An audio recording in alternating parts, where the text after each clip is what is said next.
বলো তো কোন গাছের ফল হয় কিন্তু ফুল হয় না? ফল হয় কিন্তু ফুল হয় না। হ্যাঁ, কোন গাছের কোনো ফুল হয় না, ফল হয়, বা ফল হয় কিন্তু ফুল হয় না? বলো।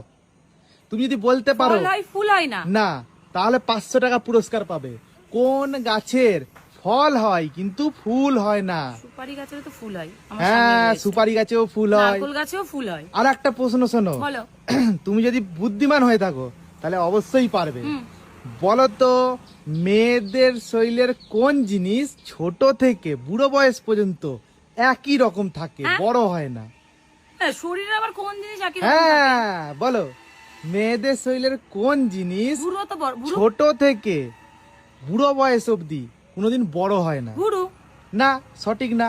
তুমি বড় হচ্ছে, ছোটবেলায় তোমার মুখটা ছোট ছিল, তুমি এখন বড় হয়েছো, তোমার মুখটা বড় হয়েছে, তাহলে তোমার ভুরুটাও তো বড় হয়েছে। বলো বন্ধুরা, তোমরা কে কে পারবে অবশ্যই কমেন্ট করে বলো। কোন জিনিস বড় মেয়েদের হয়ে গেলেও মেয়েদের বড় কোন জিনিস ছোট থেকে একদম বুড়ো বয়স অবধি একই থাকে? একই থাকে, বড় হয় না? আর একটা কি বলেছিলে? আরটা বললাম ফুল হয় না, ফল হয়? কোন গাছের ফল হয় কিন্তু ফুল হয় না? তুমি যদি পারবো বলতে না। পারো 1000 টাকা পুরস্কার। পারবো না, পারবো না আমি। আর তোমার টাকার আমার দরকারও নেই। কেন আমি গো? প্রশ্নের উত্তর দিতে পারবো, তোমার টাকা আমার দরকার নেই। কেন? আমার কাছে অনেক টাকা আছে, তোমার টাকার আমার এই 1000 টাকা, 1000 টাকা আমি কি করবো? আমার দরকার নেই।